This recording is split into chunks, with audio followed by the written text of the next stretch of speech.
This closing conversation is really meant to highlight how communities can help actively shape a bold national vision for workforce development, how local insights can influence national conversations, and how we can build common cause across different communities. I'm really thrilled to be here with three incredible leaders that are doing this work across our communities. So thank you all for taking the time to be here with us today. As National Skills Coalition's research reminded us a couple years ago, 92% of jobs now require digital skills. So that's one of the many reasons that Comcast has been committed to partnering with organizations, many of whom are here in this room, that are focused on skill building and ensuring that Americans in rural, suburban, and urban communities are on a path towards economic mobility. Throughout this summit, we've heard about National Skills Coalition, their new promise of work, a national initiative bringing together workers, students, businesses, and policymakers around a shared workforce vision that gives everyone a fair shot at real opportunity. I'm especially glad to note that each of our speakers here today will be advising NSC on the new Promise of Work Advisory Council, who met yesterday. Was that yesterday or Wednesday? Sorry, losing track of days. Who met on Wednesday to kick things off, to really help that ensure the initiative is informed about what's actually happening on the ground. So we'll kick off our conversation. So I think, Jacob, maybe we'll start with you. If there was a new national commitment to workforce development, what do you think would meaningfully look different to the communities that you serve?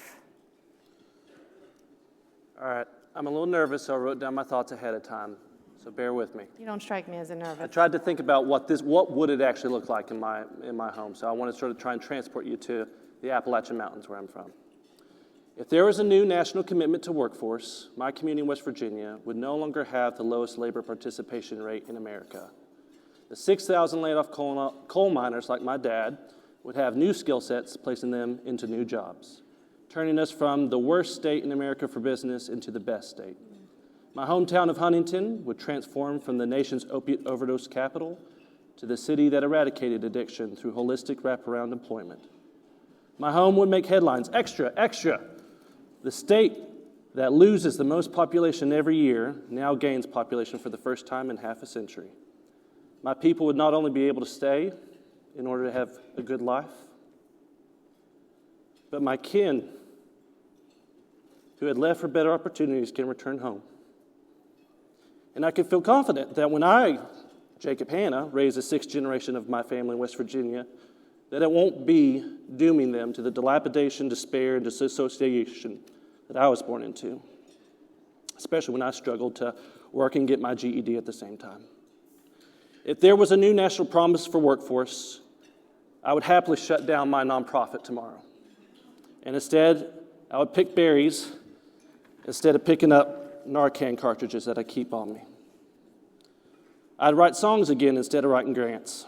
I'd bury seeds in my garden instead of burying my friends. I would make it home in time for dinner instead of apologizing to my wife I have to stay until midnight because the 14 federal grants we lost is making me work overtime. And I'd be happy as a young man again because the lost generation around me had been found again. So let's build our promise and keep it. Thank you, Jacob.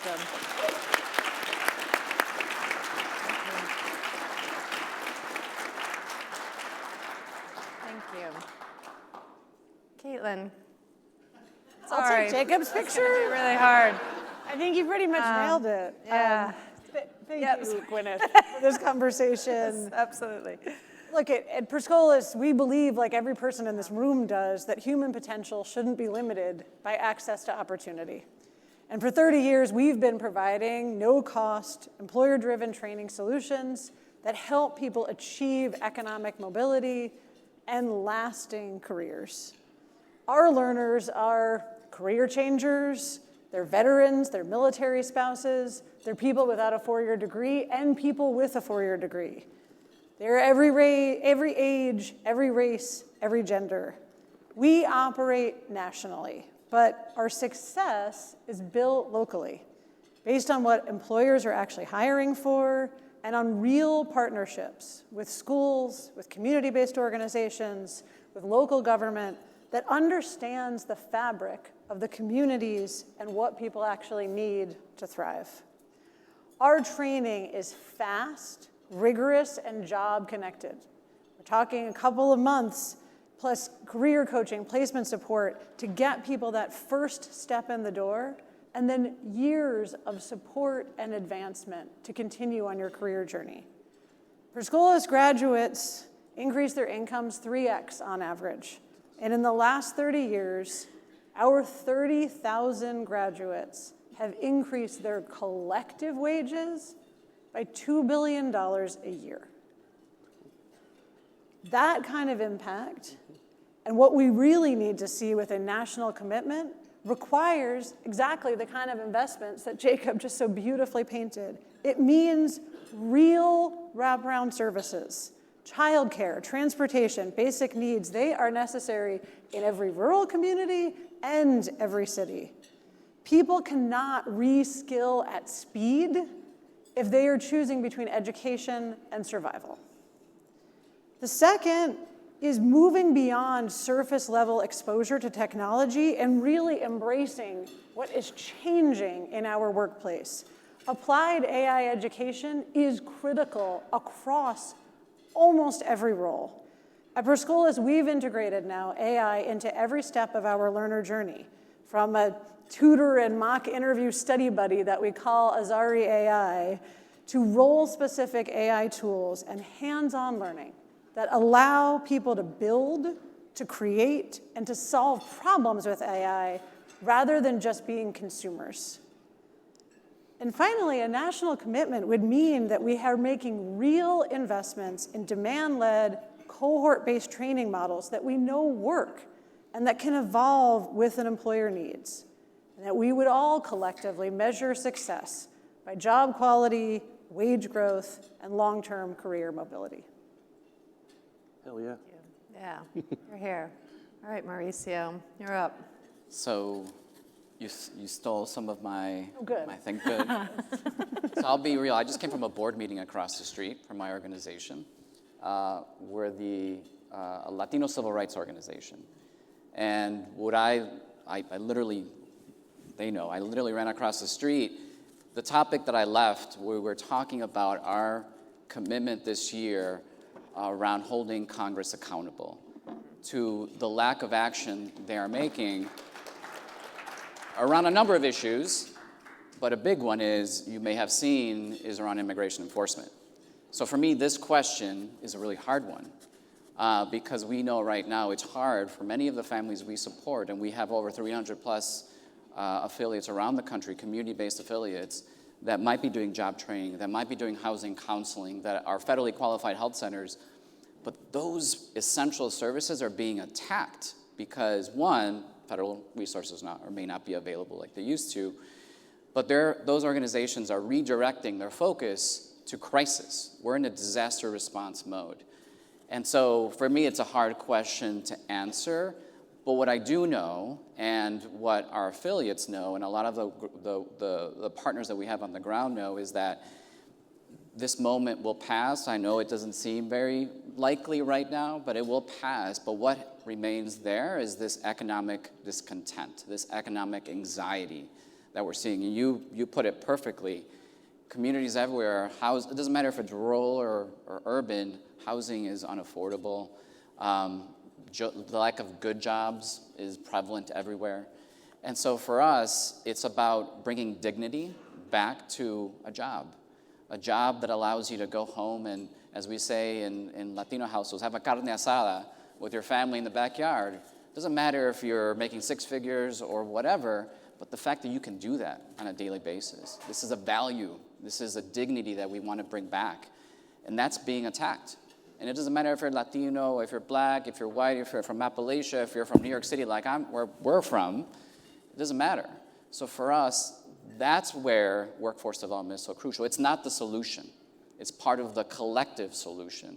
So in my role, I oversee housing work, I oversee education work, I oversee a lot of different things. And to me, economic development, for workforce and economic development have been at this weird tension point.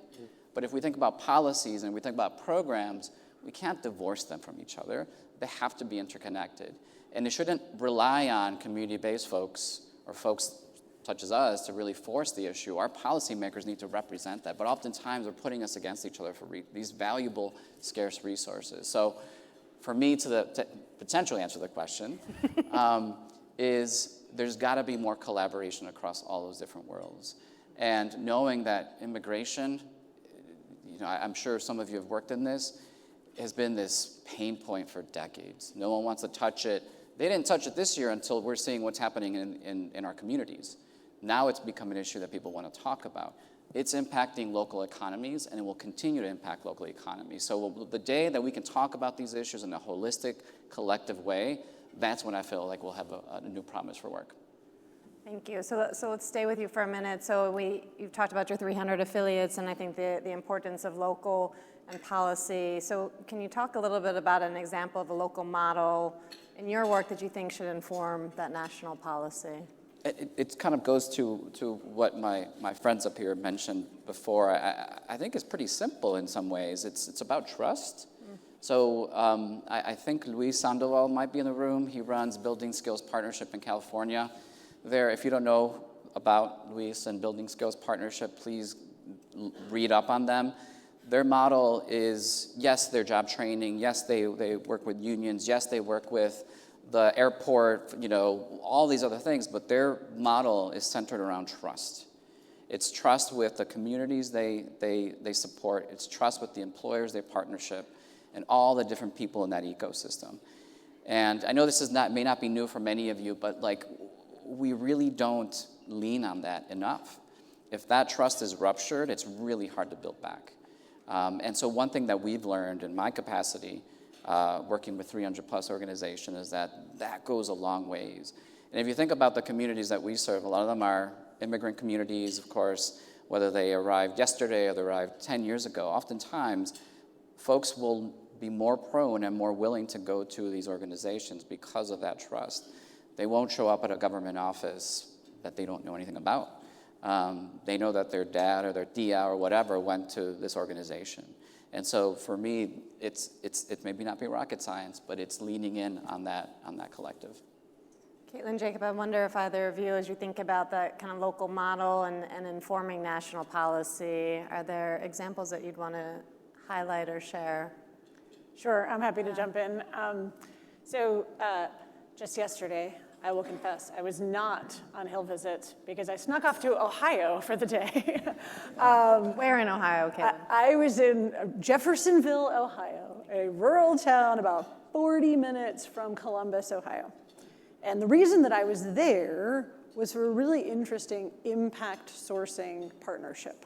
So per Scholas, we were there to launch the 6th cohort of a partnership that we've been running with an impact sourcing organization called People Shores and a large global consulting firm you may have heard of called Accenture. This is an apprenticeship model. It is paid training. We then move people into directly working for Accenture projects for a year. And over the last 2 years that we have been operating this program, we have now been able to train over 150 people, and we are seeing 85% of the folks who got to the end of their apprenticeship moving into full-time technology roles, 70 to 100K. Wow. It is so strong. Yeah. This is the kind of model, though, that we could see at scale. There is $1 trillion a year spent on outsourcing by US companies. That is an incredible opportunity. If we looked at local hiring targets, workforce development to align to those local hiring targets, and this is something that applies in literally every community and could actually be a strategy that is realistic and real in both rural communities and urban centers. And I think that this is a place where we as a field can really dig in. Thank you. I have a fun example, and it's from this guy with a thick accent and a big beard and a funny hat. I was hoping it might be. So I'm pretty biased, but it is as on the ground as you can get. And the reason why I'm passionate about this work is you have a dynamic Well, for reference point, there are about 40 million Americans that live in rural communities. So while I'm talking a lot about Appalachia, copy-paste for any rural community throughout America. There's a dynamic that exists where you have employers that say, nobody wants to work anymore. You have unions that say, I can't get folks to pass the drug test. You have downtown communities that say that no one wants to start a business anymore. Their businesses are leaving. You have people who want to get in the workforce but say, yeah, this company won't hire me because I have this record, I have this past, I don't have a driver's license, et cetera. So you have all these needs, and none of them are talking to each other. And so when we started doing this work, we felt, let's just start with the people. We know people. I'm a person. How can I just start with working with people? And if you're to tackle the ecosystem, how do you break it up into 3 buckets? People, place, prosperity.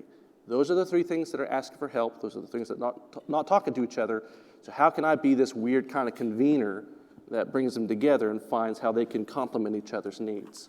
And so we do an on-the-job workforce development training model that pays folks primarily facing barriers to employment, either exiting recovery, exiting the justice system, laid off from the coal sector, or just having a lot of barriers in their life. We help them pay to get their GED, pay to attend higher ed, pay to be enrolled as a pre-apprentice in the Carpenters Union, and paid triple the minimum wage in their region to be trained in construction, trained in agriculture, trained in solar. So that's the people piece. If you only train people, but you don't provide jobs afterwards, you're creating out-migration. You have the brain drain that happens in all our communities. So I'm not an expert in entrepreneurship, but I know I need to start to tackle that prosperity side, that entrepreneurship side. So we try and develop an opportunity to invest in about 92 different new social enterprises, employment-based social enterprises, that then serve as the employment mechanism for folks in our training program. Some of them are trainees at graduate program that started their own social enterprises, which is really cool. If we only stopped there, you have a workforce and a business structure, but no complementary, hospitable local community infrastructure to make that thrive. You see businesses leave all the time. They're offshore, they go to the cities.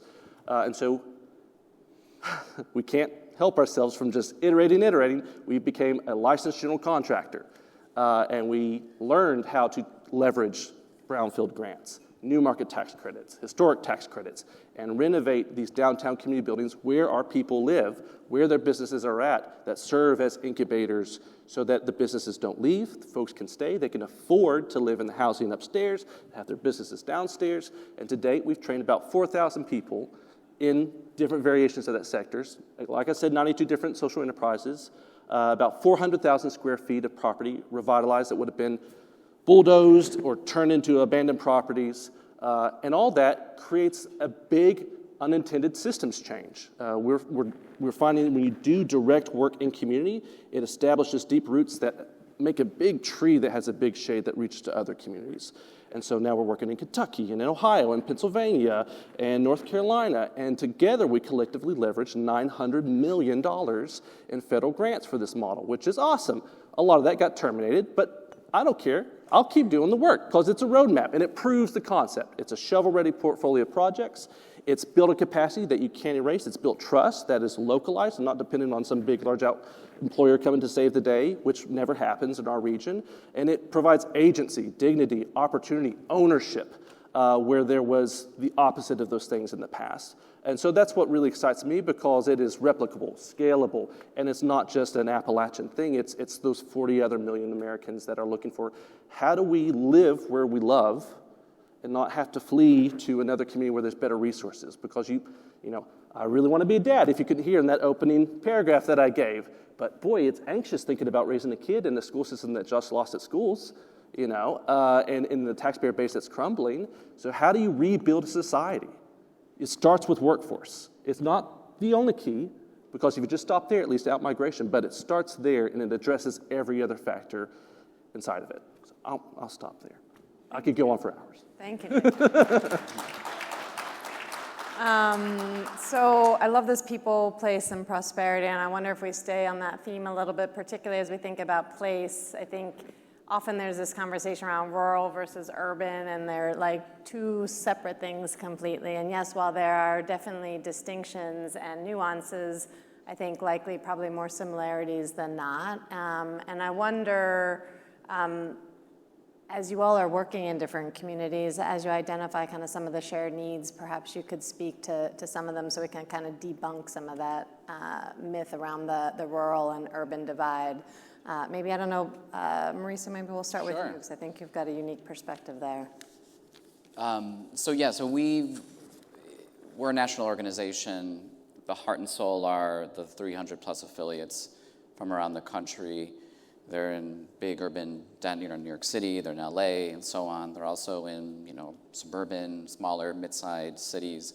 They're also located in rural communities. So there is that, from our perspective, there's a significant amount of learning that we've done. And I would just kind of take us back to last year, probably late spring.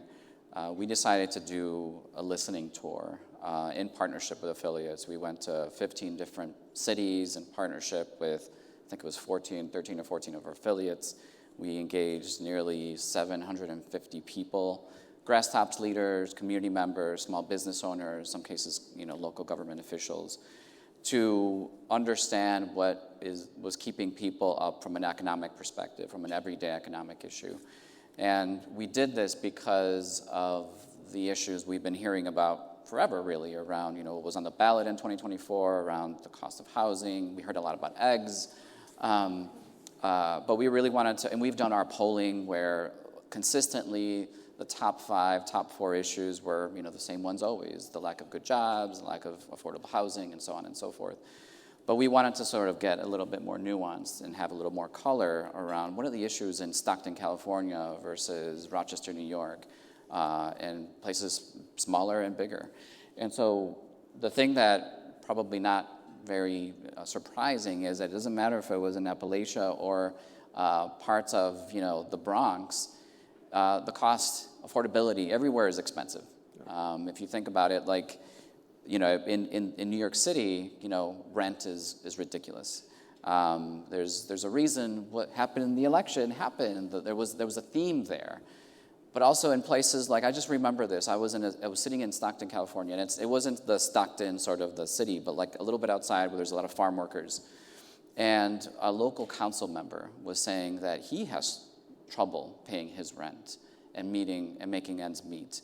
And this is a person who has influence, who has a role in saying how things should operate. And your point about the savior enterprise to come in, they had sort of leaned in on that. It never happened.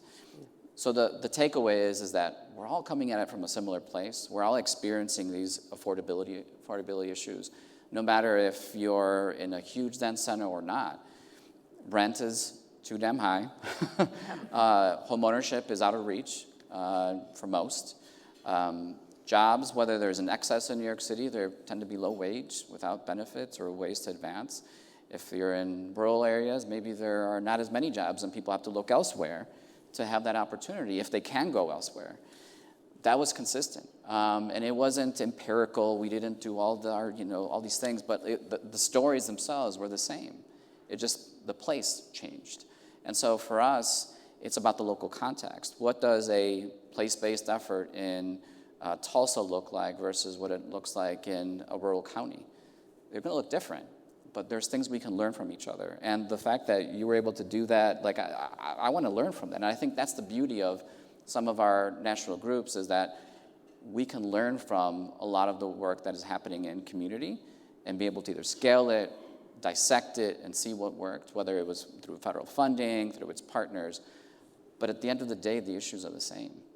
It really are. And I think we have this weird rural versus urban fight that they put us against. That's ridiculous. The issues are similar. And we saw that, and not to bring politics into this, we saw it in the elections. And we're going to see it. We saw it in the recent elections with governors and so on. We're going to see it in the elections again in midterms. Affordability is an issue that we all experience in a similar way. Ditto all of that. The only things I would add, when we work in rural communities, we often find, and I hate to think about it this way, but you have to sometimes when you're writing grants and doing reports, the cost per participant is a little higher in rural settings because there's not exactly a lot of public transportation infrastructure there. The broadband is still dial-up, if that. Because the taxpayer base has shrunk so much, your traditional infrastructure like water, I didn't have running water until I was in my 20s. And so folks have to go out and get their own water out of springs. So the infrastructure there is tough, so your cost per participant is a little higher. I'll say the things we share are more than what we have different, though. And I will say, maybe talk to me when I have, a beer in me, but there are powers that be that benefit from rural versus urban discourse. And I think the discourse there is not by circumstance or happenstance, it's designed.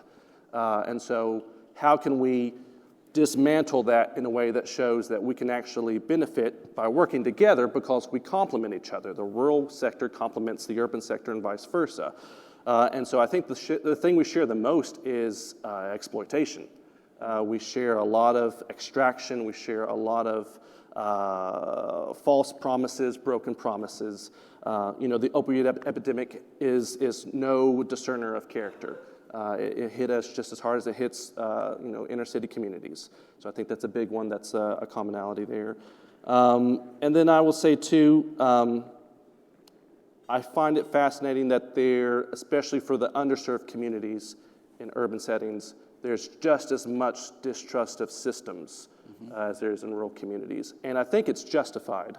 I work with folks in our training program that they trust me, to the grave, but they'll never open a bank account.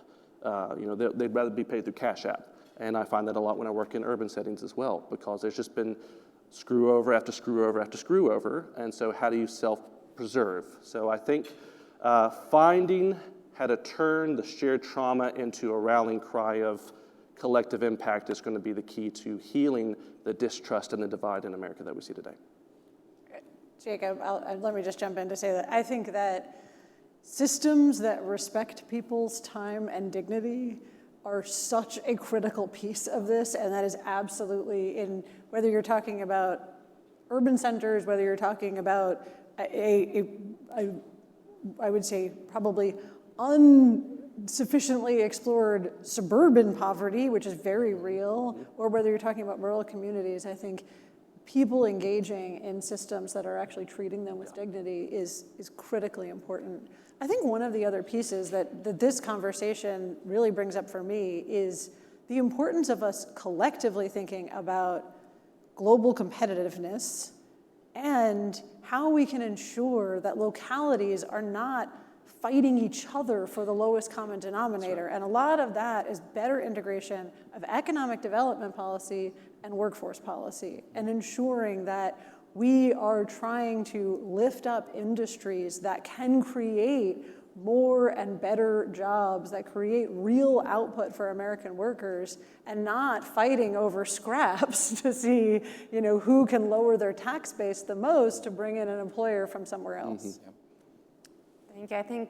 Caitlyn, I think we'll stay with you actually before we start to wrap up on this notion of creating programs that are going to provide training for skills for jobs that employers are actually hiring for in these local communities.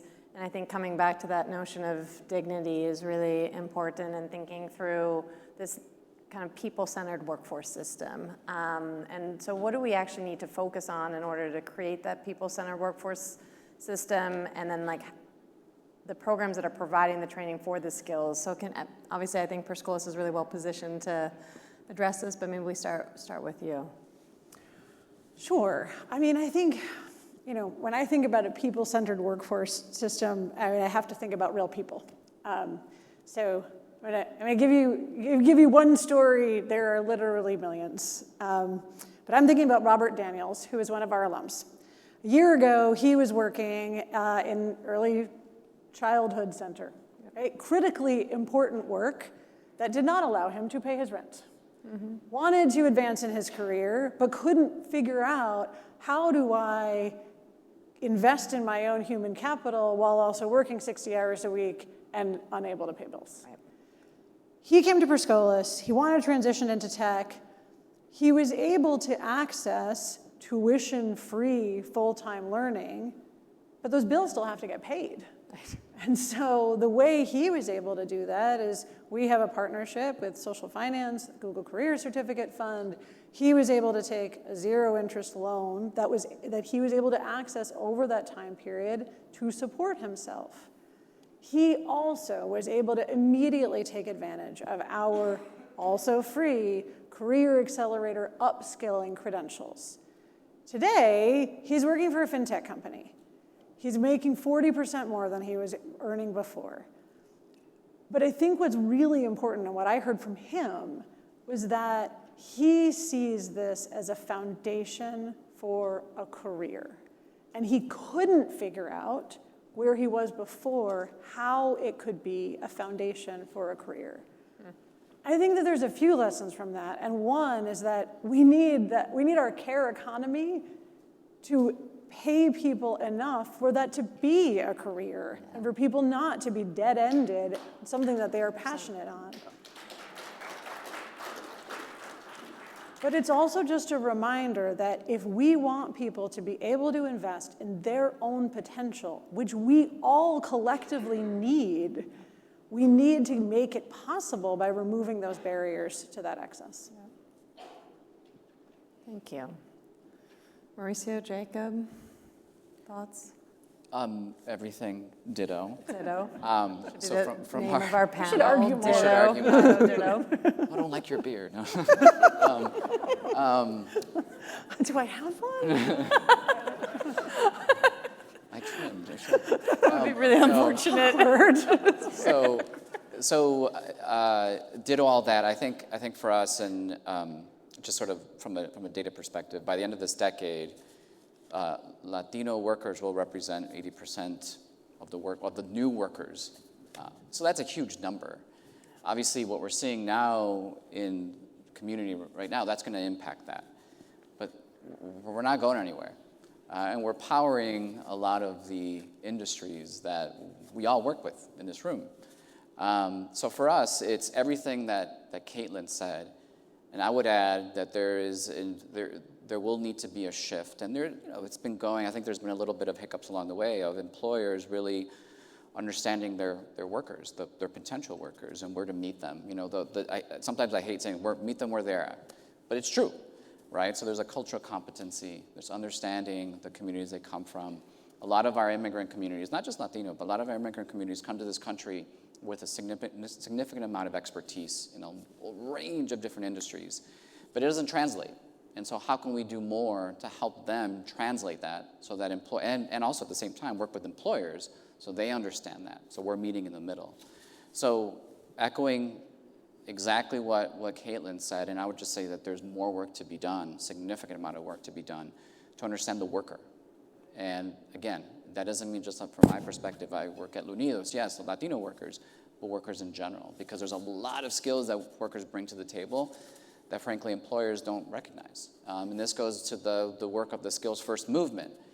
That's gaining traction, but we need more of that. And we've been focusing it at the high level, the big companies, but at the sort of like the companies that power our economy, how are we supporting them? Because their margins are so crazy low and they have employees, but how are we supporting them? And that's something that we are, in terms of Unidos, when we think about economic prosperity, where there's 4 interconnected pieces to that. So of course, work, of course, housing, but entrepreneurship, and then family security. So you mentioned childcare, early childhood education. All that's connected, but if our employers aren't connected into those worlds because it's expensive or because they may not just know, how do we support those ecosystems with mentorship, technical assistance? And this goes back to the point of connecting workforce more into economic development strategies and policies. One glimmer of hope for New York City is that we have this very high-powered economic development corporation. And there's murmurings that they're thinking about adjusting it and including more workforce development into that work, which is exciting because why wasn't it involved in the first place? But here we are, but at least there's some shining, the Department of Commerce under the previous administration, they were starting to think about that way as well. So the more we can do that and support our workers, support our small businesses, I think we'll have some progress. Perfect. I know we're close on time. I'll be brief, and this may not even answer your question, but it's just a fun thought I had sitting here. Someone Wednesday talked about, wouldn't it be awesome if we had like a New Deal approach again?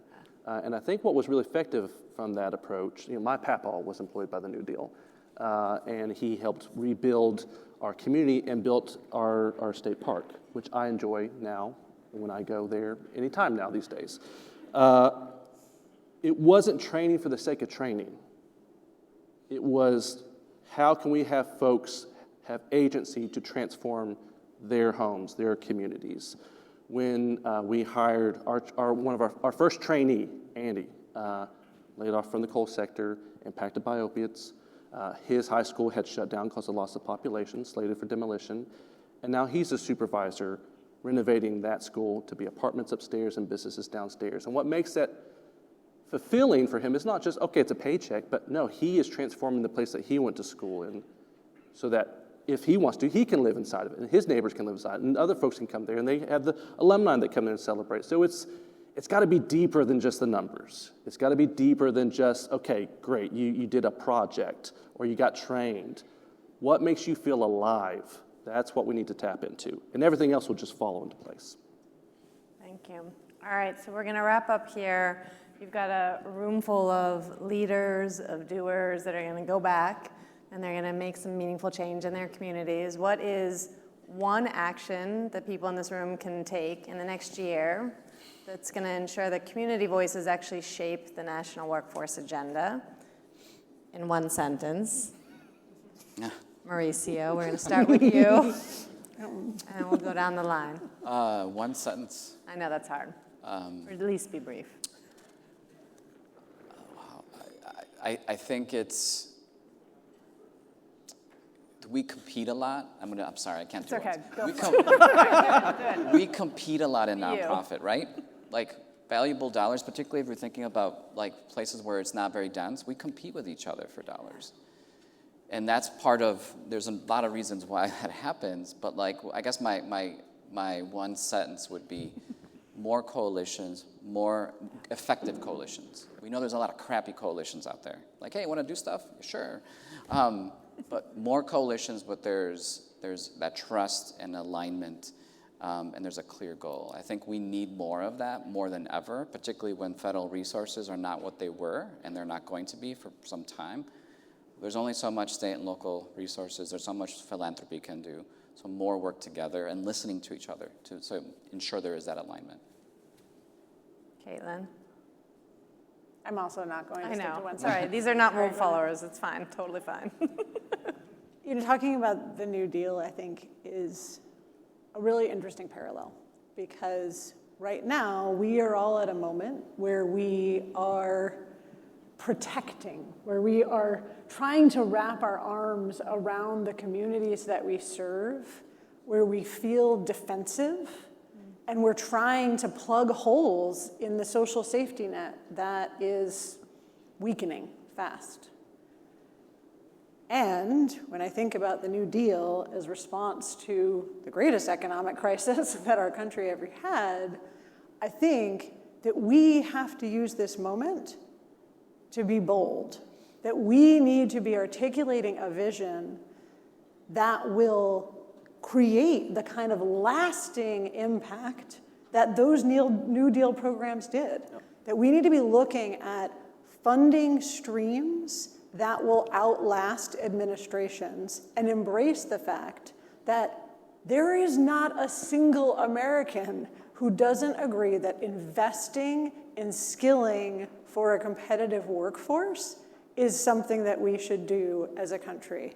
And I would just encourage all of us to use this moment in coalition at the local level and at the national level to come together on a much bolder vision than fiddling around at the margins. Yep.